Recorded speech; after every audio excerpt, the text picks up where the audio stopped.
शिवसेनेचा उद्धव साहब तुम आगे बढ़ो, हम तुम्हारे साथ हैं। उद्धव साहब तुम आगे बढ़ो, हम तुम्हारे साथ हैं।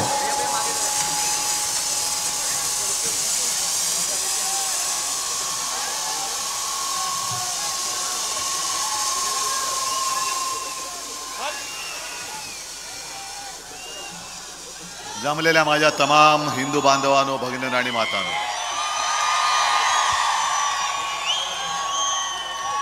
बऱ्याच वर्षांनंतर मी सांगलीमध्ये येतोय, मिरजेमध्ये येतोय. खूप वर्षांपूर्वी शिवसेना प्रमुखांच्या सोबत त्यांच्या सभेला मी नक्कीच आलो होतो आणि आज मला अभिमान आहे की शिवसेना प्रमुखांना साजेल अशी ही विराट सभा बऱ्याच वर्षांनंतर मिरजेमध्ये होते. याचा अर्थ असा की शिवसेना प्रमुखांनी जी बीज रोवली होती, मधल्या काळामध्ये युतीमध्ये आपल्याकडनं ही जागा सुटली होती, पण ती जी बीज रोवली होती ती वाया नाही गेली, तर त्याचा आज महावृक्ष झालेला आहे, मोठा वृक्ष झालाय. आणि याचं कारण असं की शिवसेना प्रमुखांनी आणि शिवसेनेची जी बीज संपूर्ण राज्यभर पेरली ती भारतीय जनता पक्षासारखी बोगस बियाणं नव्हती. कारण आज भाजपला किती वर्ष झाली, RSSला इतकी वर्ष झाली, आता पुढच्या वर्षी 100 वर्ष होणार, पण अजूनही यांच्या बीजाला अंकुरच फुटत नाहीये. सगळी बाहेरनं माणसं घ्यावी लागतायत. म्हणजे थोडक्यामध्ये भाजपची परिस्थिती कचरा गोळा करणाऱ्या गाडीसारखी झाली. आणि आता तर शिमगाच आहे. शिमगा म्हटल्यानंतर, होळी म्हटल्यानंतर आपण काय करतो, काय असेल नसेल घरात नको असेल ते बाहेर नेऊन ठेवतो आणि मग जे होळी करणारे असतात ते चोरून नेतात. तशी भाजपची आज अवस्था झालेली आहे. म्हणजे न्यायचं आमचंच सामान, त्याच्यावरतीच होळी पेटवायची आणि बॉम्बा आमच्याच नावाने मारायच्या, असा यांचा शिमगा आहे. त्यांनी जरी शिमगा करायचं ठरवलं असलं तरी भारतीय जनता पक्षाच्या 10 वर्षाच्या नतद्रष्ट राजवटीची होळी आपल्याला करावीच लागेल. आणि म्हणून मी सांगलीत आलेलो आहे. चंद्रार, आपण बोलताना बोललात की मी तुमची काही पार्श्वभूमी विचारली नाही, अमुक नाही तमुक नाही. मी साधारण माणूस बघत असतो. हा, थोडीशी चूक आजपर्यंत झाली, नाही म्हटलं तरी ज्यांना दिले ते पळाले. पण मला खात्री आहे, जो माणूस मातीमध्ये कुस्ती खेळतो आणि ती कुस्ती जिंकतो तो मातीशी इमानच राखेल, तो मातीशी कधी बेईमानी करणार नाही. कारण मातीशी बेईमानी म्हणजे आपल्या मातीशी बेईमानी आहे. ही सगळी लोक जी गेली, यांना काय नव्हतं दिलं आपण, जे येईल ते सगळं दिलं. म्हणजे 2 प्रकारची माणसं आहेत. काही जणांना एक भस्म्या रोग असतो, भस्म्या, असं मी ऐकलंय. म्हणजे किती दिलं तरी यांची भूकच शमत नाही, कधी द्या द्या, खातायत खात्यात खात्यात. अरे जाते कुठे तुझं खाल्लेलं ते काय माहिती नाही, पण द्या. आणि काही लोक जी गेली ती खाऊन खाऊन यांची पोटे एवढी तट्ट झाली की आता अजीर्ण होईल, अपचन होईल. आणि अपचनावरती इलाज करण्यासाठी ईडी, इन्कम टॅक्स, CBIच्या म्हणून तिकडे पळाली. पण यांना काही लाज लज्जा शरम नाही. ज्या शिवसेनेने यांना राजकारणामध्ये स्थान दिलं, मोठं केलं. तुम्ही विचार करा की जर शिवसेना ही 4 अक्षर, हे जे आता घटनाबाह्य बसलेत मुख्यमंत्री, त्यांची ओळख तरी झाली असती कोणाला? आज आता मी तुमच्याकडे येताना त्यांनी काहीतरी एक पत्रकार परिषद घेतली. मी काय ऐकली नाही, मी कधी ऐकत पण नाही आणि ऐकण्यासारखी नसते. पण असं बोलले, असं म्हणतात, त्यांनी एक दम दिला. दुसरं देऊ काही शकतात? सगळ्या आमदारांना वगैरे दम दिला त्यांच्या, की याद राखा तुमच्या कुंडल्या माझ्याकडे आहेत. मी त्यांना सांगतो, अहो या निवडणुकीत तुम्ही किती काही केलं तरी तुम्ही पराभूत होणार म्हणजे होणारच. आणि सगळ्यांच्या कुंडल्या घेतल्या आहेत. 40 पोपट बरोबर आहेत, कुठल्या तरी झाडाखाली उद्या ज्योतिषाचं काम सुरू करा पोपटवाला म्हणून, तेच तुम्हाला करावं लागणार आहे. कुणबुडे ज्योतिषी म्हणून सुरू करा धंदा तुमचा. दाढी वगैरे वाढलीच आहे, आणखीन वाढवा थोडी, कारण दुसरं काय तुम्हाला देणार नाही. ही महाराष्ट्रातली जनता ही स्वाभिमानी आहे. आमच्या नसा नसामध्ये महाराष्ट्राचं प्रेम भरलेलं आहे. आज सुद्धा मी कोल्हापूरला उतरल्यानंतर पहिला प्रथम शाहू महाराजांच्या भेटीला गेलो, कारण ते महाविकास आघाडीकडनं उभे राहत आहेत. लोकसभेला त्यानं शुभेच्छा द्यायला गेलो आणि त्यानं वचन दिलं की कोल्हापूर मधला, जरी गेल्या वेळेला आम्ही कोल्हापूर जिंकलो होतो तरी मी कोल्हापूरकरांना हात जोडून सांगतोय की एक मोठा विचार आपण करतो आहोत. शिवसेनेने जागा लढवायला पाहिजे. आपण आता शाहू महाराजांवरती निर्णय सोडलेला आहे. त्यांनी ज्या पक्षाकडनं उभं राहायचं त्यांनी राहावं, पण आम्ही तुमच्या सोबत आहोत आणि कोल्हापूरकर महाराजांना सुद्धा प्रचंड मताने विजयी केल्याशिवाय राहणार नाही, हे वचन मी त्यांना देऊन आलेलो आहे. नंतर आलो, संजय राऊत यांनी सांगितलं, साहजिकच आहे, सांगलीत आल्यानंतर वसंतदादांची आठवण करण्याची गरजच नाही. वसंतदादा आणि सांगली हे नातंच आहे. वसंतदादा, त्याच्यानंतर पतंगराव.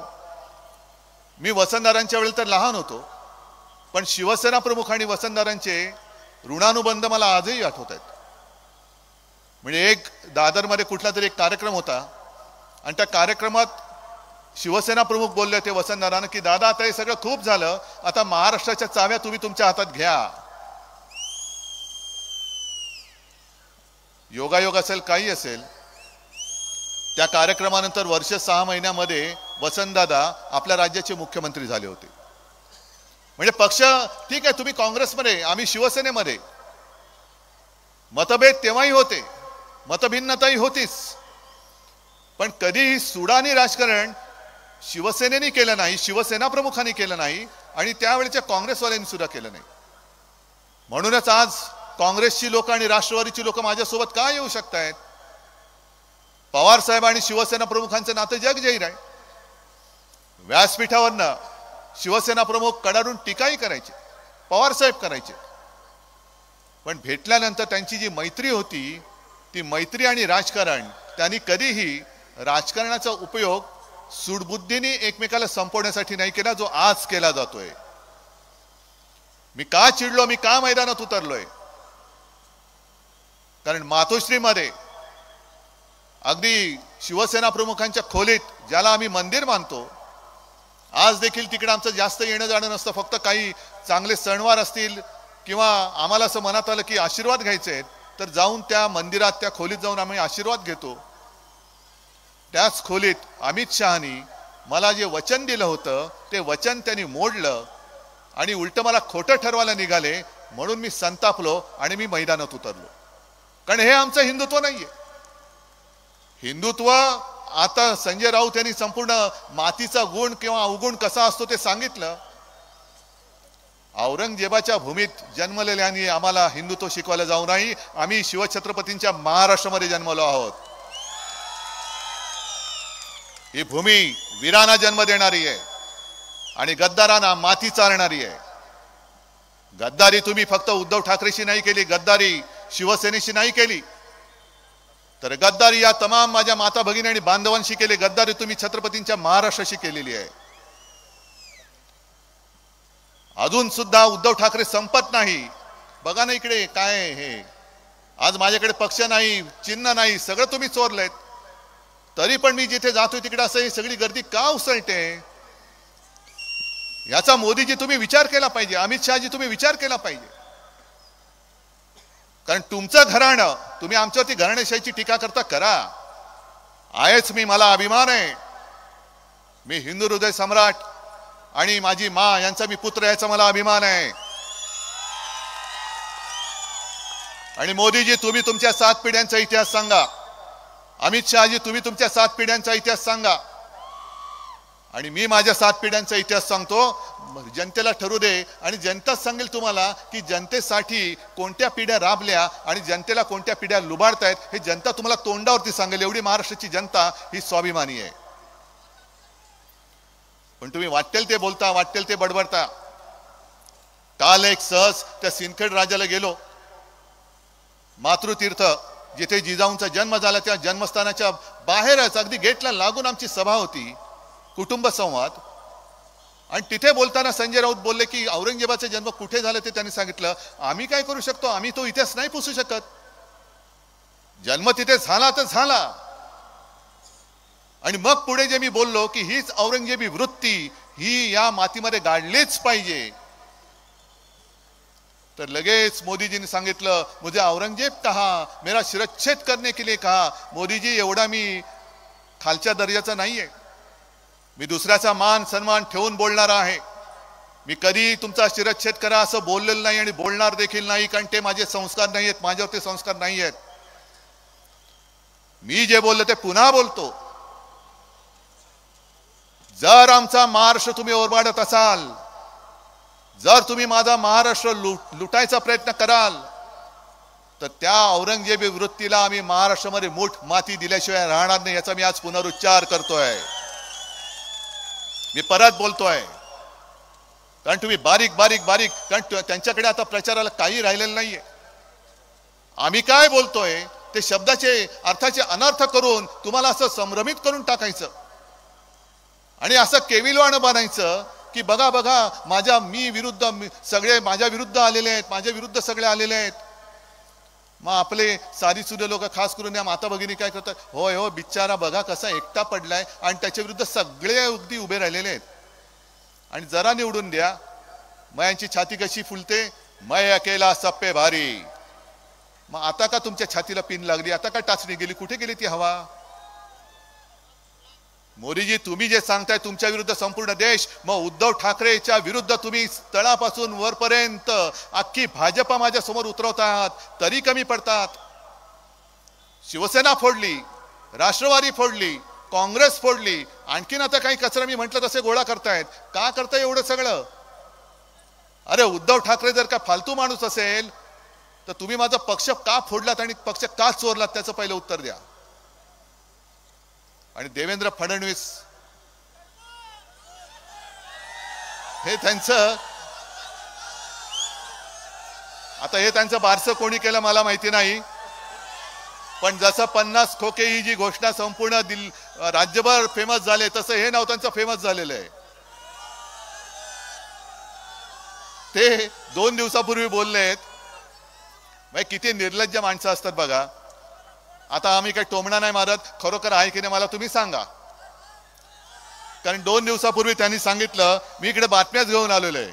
म्हणजे असं नको की उद्धव ठाकरे काहीतरी मन की बात करतायत. मला मी मन की बात नाही करत, मी जन की बात करतो. मी जन की बात करतो म्हणून मी बातम्या घेऊन आलोय. जे देवेंद्र फडणवीस बोलले होते मी पुन्हा येईन पुन्हा येईन, त्यांनी सांगितलं मी पुन्हा आलो, ते 2 पक्षांना फोडून आलो. असा निर्लज्जम सदासुखी माणूस. म्हणजे यांचं काय झालंय, ते आपल्या किरण मानेने एक पोस्ट टाकले, चांगली टाकले, की दुसऱ्याच्या घरावरती दरोडा टाकायचा, दुसऱ्याच्या घरातले पैसे चोरायचे आणि वर सरळ सांगायचं बघा मी 2 घरं फोडून मी श्रीमंत झालो. अरे घर फोड्या, तू दुसऱ्याचे पैसे चोरतोस, दुसऱ्याची संपत्ती चोरतोस आणि त्या संपत्तीवरती तू नागोबासारखा बसतोस. तू कसला मर्द रे, तू कसला राजकारणी. पण सगळ्याला त्यांनी घेतले. मिंदे तिकडे गेले, अजित पवार गेले. आणि घटना बाह्य सरकार एवढ्यासाठी मी बोलतोय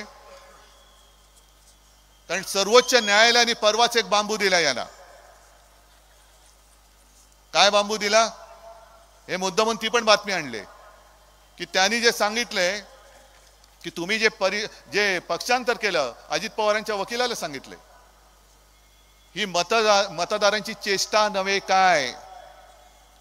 आणि त्यापुढे जे सांगितले ते फार महत्वाचं आहे. आणि मी सर्वोच्च न्यायालयाला हात जोडून, माझ्या जनता न्यायालयात मी सर्वोच्च न्यायालयाला हात जोडून विनंती करतोय की तुमच्याकडनं आम्हाला न्यायाची अपेक्षा आहे. फक्त वेळेमध्ये न्याय द्या. जसा एखादा रुग्ण शेवटची घटका मोजत असतो तोपर्यंत त्याला औषध दिलं तर तो जगू शकतो. तो मेल्यानंतर औषधाचं भांडार जरी आणलं तरी काही उपयोग होत नाही.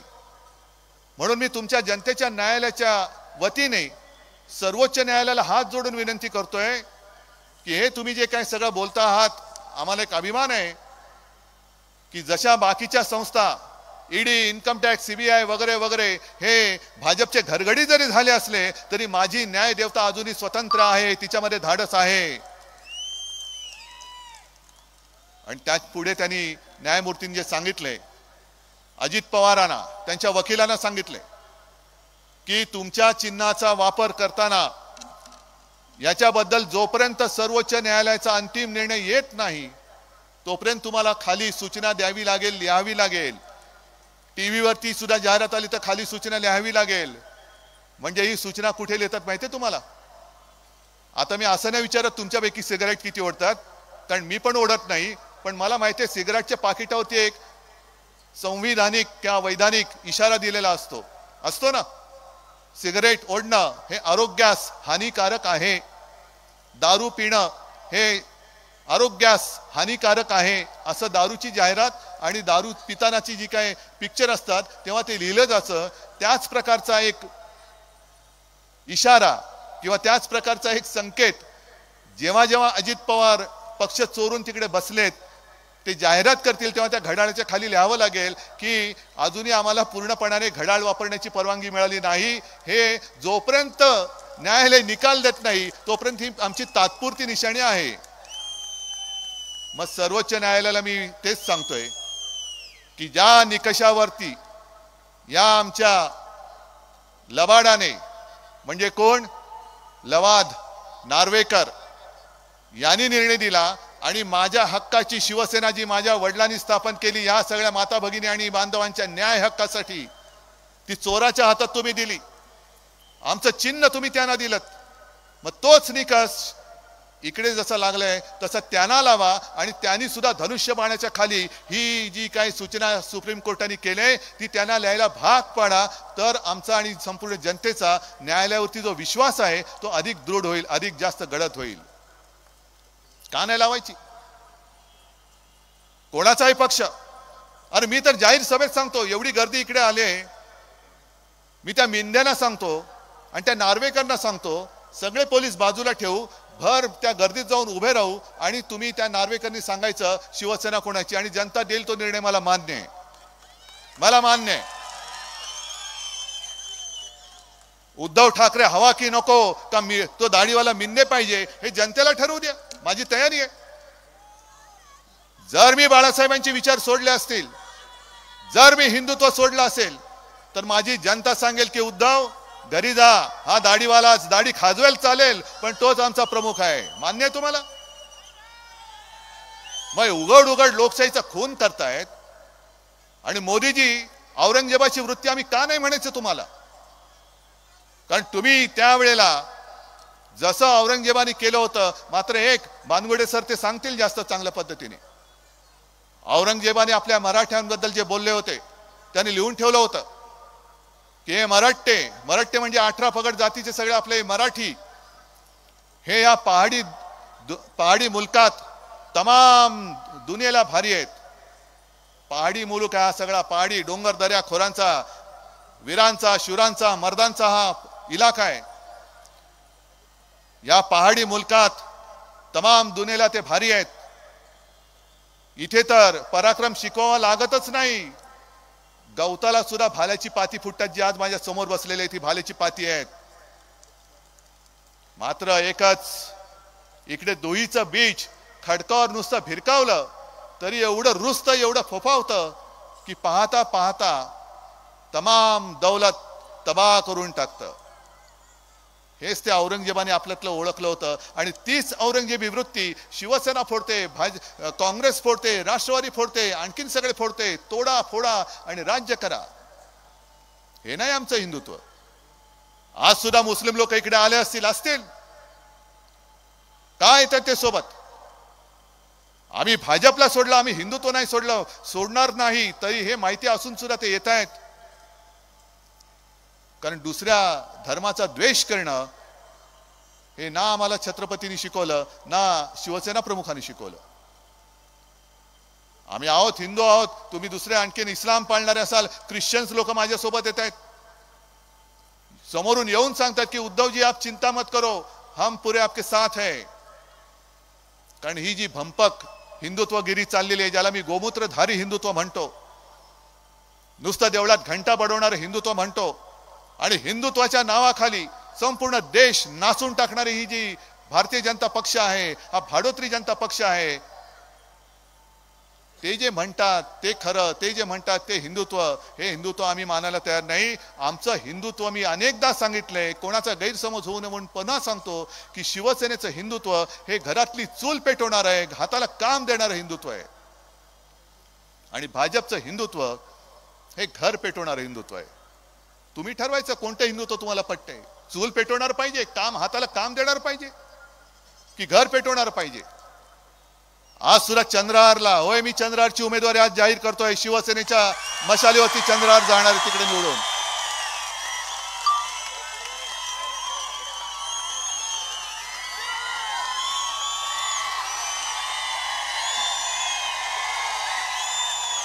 हा मर्द तुम्हाला दिलेला आहे, हा मर्द तुमच्यासाठी लढायला उतरलेला आहे, पण याला जिंकून देण्याचा मर्दपणा तुम्हाला दाखवावा लागेल. सांगलीकरांना सांगावं लागेल की आम्ही पण मर्द आहोत.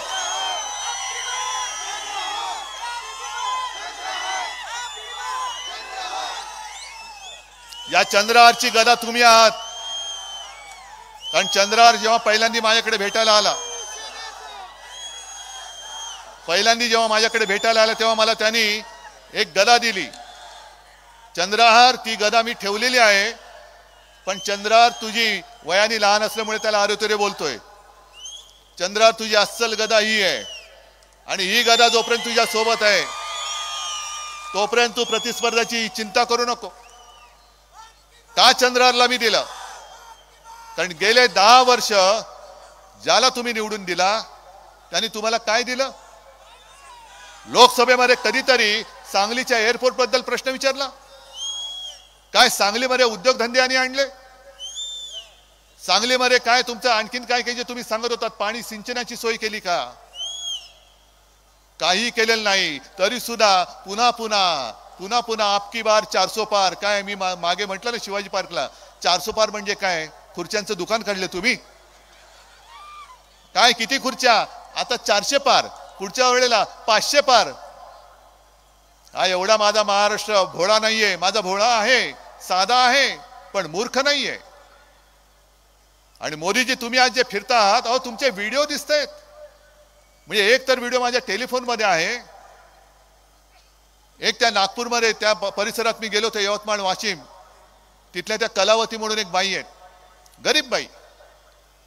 अमित शहानी जोर जोरात सांगितलं, कलावती बाई को घर मोदीजी ने दिया, पानी मोदीजी ने दिया, ये मोदीजी ने दिया, अमुक मोदीजी ने दिया. आणि मग लगेच त्या बाईंचा बाईट घेतला या पत्रकारांनी. ते बोलले सगळं खोटं आहे, मोदीजीने मला काही दिलं नाही, मला दिलं ते राहुल गांधींनी दिलं होतं. मग किती खोटं बोलायचं? अहो हे तर सोडून द्या. आणखीन एक बाई अशा होत्या, ती सुद्धा बातमी आहे. पुण्यप्रसून वाजपेयी यांचं एक चॅनल होतं, त्यांना काढलं, तर त्यांनी दुसरं चॅनल सुरू केलं. एका बाई त्या मोदी म्हणजे प्रधानमंत्र्यांबरोबर थेट संवाद, मग ते एक साध्या बाई कोणतरी दाखवले त्यांनी खेडेगावातल्या. मग त्यांनी विचारलं कसं आहे, त्या तेव्हा ते बरोबर त्यांच्या नावाने विचारतात, कसं आहे लक्ष्मीबाई? हाँ ठीक हूँ. हाँ कैसा तुझं शेतीचं उत्पन्न दुप्पट झालं की नाही? हाँ हो गया. आणि आपण टीव्ही बघताना काय म्हणतो की अरे ही साधी बाई आहे, अगदी गरीब खेड्यातली आहे, ही कशाला खोटं बोलेल, हिचं खरंच उत्पन्न दुप्पट झालं असेल. पण चॅनलवाले पण उस्ताद आहे. त्यांनी त्या बाईचा मागोवा घेतला, त्या महिलेचा मागोवा घेतला, तिच्या घरी गेले आणि तिला विचारलं की असं असं तू बोलली तर ते खरं आहे का? तुझी डाळिंबाची काय बाग आहे का? मग गावकऱ्यांनी सांगितलं की डाळिंबाची बाग वगैरे काही नाहीये, ही बाई बिचारी साधी आहे. मग ते म्हणाले की असं कसं बोलले की प्रधानमंत्र्यांनी विचारलं डबल झालं का उत्पन्न? हो बोलली. त्याला काही दिवसापूर्वी केंद्राची एक टीम आली, गावात फिरली, आपको प्रधानमंत्री जी से बात करनी है? हाँ करनी है. आपको करनी है? हाँ. आपको करनी है? हाँ. तो बात करनी होगी तो ट्रेनिंग लेना पडेगा. तो ट्रेनिंग काय? हा प्रश्न विचारला जाईल तेव्हा तुम्ही त्याला हे उत्तर द्यायचं. म्हणजे हे सगळं खोट्याचं नाटक गेले 10 वर्ष आपण भोगतोय. आणि तरी सुद्धा अबकी बार यांना लाज कशी वाटत नाही की जनतेला फसवून जनता मेली तरी चालेल, म्हणजे निवडून दिल्यानंतर पहिलं निवडणुकीच्या वेळेला सबका साथ आणि निवडून आल्यानंतर फक्त मेरे दोस्त का विकास. म्हणजे स्वतः कोरडे पाषाण असं झालेलं आहे सगळं. मी नेहमी जे बोलतो चिडतो मी कुठे, आम्ही कधी तुमच्या कुटुंबावरती बोललोय? अमित शहाजी तुमच्या मुलाबाळांबद्दल कधी बोललोय? पण तुमच्याकडे आज काही मुद्दे नाहीयेत. शिवसेनेवरती तुम्ही टीका करताना काही शिल्लकच राहिलेलं नाहीये. अरे जनाची नाही तर मनाची, पण ते मन तरी जागा असलं पाहिजे, मन तरी संवेदनशील असलं पाहिजे, तर लाज वाटेल.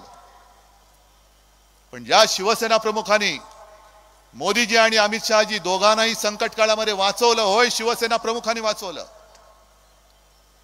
आणि मोदीजींचं नाव जेव्हा पंतप्रधान पदासाठी भाजपने जाहीर केलं तेव्हा शिवसेनेने पहिला पाठिंबा मोदीजींना दिला होता. म्हणजे संकट काळामध्ये जे शिवसेना प्रमुख तुमच्या मागे अगदी तुमच्या पुढे ढालीसारखे राहिले. जे वार होत होते ते आमच्या छातीवर आम्ही घेत होतो शिवसेना म्हणून, त्या शिवसेनेला तुम्ही खतम करायला निघालात. 19 साली सुद्धा अमित शहाजी तुम्ही मातोश्रीत आला होतात आणि शिवसेना प्रमुखांसमोर जे लोटांगण घातलं होतं, काय म्हणून तुम्ही आला होतात मातोश्रीत? मीच होतो ना पक्षप्रमुख. मग आज तुम्ही जे बोंबलतायत बेंबीच्या देठापासून की घराणेशाही म्हणजे यांच्याकडे सगळी गद्दारांची पिलावळ ती चालते. बाप मंत्री, मुलगा आमदार, बाप मुख्यमंत्री, पोरगा खासदार, हे गद्दारांची पिलावळ चालते या ना. पण एक घराणं पक्ष चालवतोय. मग तेव्हाही एकच पक्ष आणि एकच घराणं पक्ष चालवत होता, तेव्हा तुम्हाला येताना लाज नाही वाटली? तुमचे अर्ज भरायला मला बोलवलात, मोदीजी का अर्ज भरायचा आहे, अमित शहाचा अर्ज भरायचा आहे. अहो तेव्हा पण मीच होतो, पण तेव्हा तुम्हाला मी लागत होतो. आणि तुम्हाला असं वाटलं की आता निवडून आलो, स्वतःचं सरकार आलं, आता याला लाथ घातली तरी चालेल. मी एवढा कमकुवत नाहीये, एवढे कमजोर आशीर्वाद घेऊन मी नाही जन्माला आलेलो. हे माझे आशीर्वाद आणि हे माझं कवच, संरक्षक कवच, हे आई जगदंबेच्या कृपेने मला मिळालेलं आहे. आणि या कवचाच्या तेजाशी छेडछाड करण्याचाही तुम्ही प्रयत्न करू नका. राजकारणात जळून भस्म व्हाल. आणि आता ते जे सांगतायत की उद्धव ठाकरेंच्या पुत्र प्रेमामुळे शिवसेना फुटली. अच्छा, कोणामुळे? आदित्य मुळे? मग उद्धव ठाकरेच्या पुत्रप्रेमामुळे शिवसेना फुटली असेल तर अमित शहाजी तुमच्या पुत्रप्रेमामुळे आपला देश हिंदुस्थान क्रिकेटची फायनल हरली, त्याचं काय? काय त्या यशाला असं काय सोनं लागलंय? काय त्याला बॅट तरी धरता येते? हा, चालतो कसा तुम्ही बघताय, बोलतो कसा तुम्ही बघताय. मग असं ते खाली मुंडी पातळ ढुंडी असा चालतो हा तुमचा पोरगा. काय क्रिकेटचा आणि त्याचा संबंध काय? काय म्हणून तुम्ही नेलीत क्रिकेटची फायनल गुजरातला? आणि हा जो सगळा प्रयत्न चाललाय, जे येईल ते गुजरातला नाही, आमचं गुजरात बद्दल काही असूया आहे किंवा गुजरात बद्दल काही द्वेष आहे अशातला भाग नाही. पण मोदीजी तुम्ही देशाचे पंतप्रधान आहात, सगळं येईल ते गुजरातला नेताय. काय इतर देशांनी तुमचं काय घोडं मारले? महाराष्ट्रामध्ये आज जे काय घटनाबाह्य मुख्यमंत्री काहीतरी बडबडलेत, औरंगजेबावरनं पण बडले असतील. त्यांना जसं स्क्रिप्ट येतं तसे ते वाचतात. पण औरंगजेबी वृत्ती बोलल्यानंतर तत्काळ उत्तर देणारे घटनाबाह्य मुख्यमंत्री, त्यांच्या डोळ्यात देखत महाराष्ट्र लुबाडला जातोय, महाराष्ट्र ओरबाडला जातोय, तरी सुद्धा दिल्लीची चाकरी करत, त्यांचे बूट चाटत, त्यांच्या समोर शेपूट हलवत आहेत आणि म्हणे हे बाळासाहेबांचे विचार. मग जे मी सांगतोय की उद्या आमचं इंडिया आघाडीचं सरकार येणार आहे, येणारच आहे. पण सरकार आल्यानंतर आम्ही गुजरातशी द्वेष भावनेने वागणार नाही. त्यांच्या हक्काचं असेल ते जरूर देऊ, पण इतर राज्यांचं सुद्धा जे काय असेल ते त्यांना दिल्याशिवाय आम्ही राहणार नाही. आणि महाराष्ट्रातलं जेव्हा मी मुख्यमंत्री होतो तेव्हा अशी लुटालूट मी होऊ देत नव्हतो. छत्रपती शिवाजी महाराजांनी सुरत लुटली होती, हे सुरतवाले आता महाराजांचा महाराष्ट्र लुटतायत. हे तुम्हाला पसंत आहे? अरे इकडे त्यांच्याकडनं कोणी उभा असेल तर असू दे, पण तुमचं मत हे महाराष्ट्राच्या बाजूने असलं पाहिजे, महाराष्ट्राच्या लुटारूच्या बाजूने असता कामा नये. जर तुम्ही सांगलीचा गौरवशाली इतिहासाचे पाईक असाल, वारसदार असाल, तर मी जे सरळ सांगतोय की एका बाजूला आम्ही देशभक्त आहोत आणि दुसऱ्या बाजूला धर्मामध्ये द्वेष पसरवणारे हे द्वेषभक्त आहेत. अहो साधी गोष्ट, मी परवाच्या इंडिया आघाडीच्या सभेत जमलेल्या माझ्या तमाम देशभक्त देशप्रेमी बांधवांनो भगिनींनो आणि मातांनो अशी केली. लगेच त्या घटनाबाह्य मिंदेच्या पोटात मुरडा आला. हे बघा म्हणे यांनी यांची सुरुवात बदलून टाकली. हे सगळे मोदी सैनिक, मोदी भक्त. या मोदी भक्तांना मला विचारायचंय, तुमचं प्रेम तुमच्याकडे ठेवा, पण मला सांगा पहिलं, अगदी त्या मिंदेनी सुद्धा सांगावं, तू आता शिवसैनिक नाहीस, तू नमो सैनिक झालेला आहेस. तू नमो सैनिक आहेस, गद्दार आहेस, मोदी भक्त असशील, पण मोदी भक्त हा देशभक्त आहे की नाही पहिलं मला सांगा आणि मग आमच्या हिंदुत्वावरती बोला. आणि हे जे काय 400 पारचं ज्यांचं नाटक सुरू आहे, हे त्यांचेच एक मंत्री बोललेत की राज्यघटना बदलण्यासाठी आम्हाला 400 पार करायचंय. बाबासाहेब आंबेडकरांनी दिलेली घटना हे बदलून टाकणार आहे. आणि हा सरळ हुकुमशाहीचा डाव हा महाराष्ट्र यशस्वी होऊ देणार का, हा मी तुम्हाला प्रश्न विचारतोय. चंद्रावर तर विजय झालाच पाहिजे, करावाच लागेल. कारण तिकडे लोकसभेमध्ये आपलं सरकार असणार आहे आणि यांच्या नाकाडावरती टिचून छाताडावरती भगवा रोवून अस्सल मातीतला मर्द पैलवान हा मला दिल्लीमध्ये गेलेला पाहायचा आहे. आणि म्हणून मी मुद्दामून चंद्रहारची उमेदवारी जाहीर करायला आज इथे आलेलो आहे. तुम्ही जबाबदारी घेणार आहात, सगळे हात वर करून सांगणार आहात, ठीक आहे, मग आपलं ठरलं.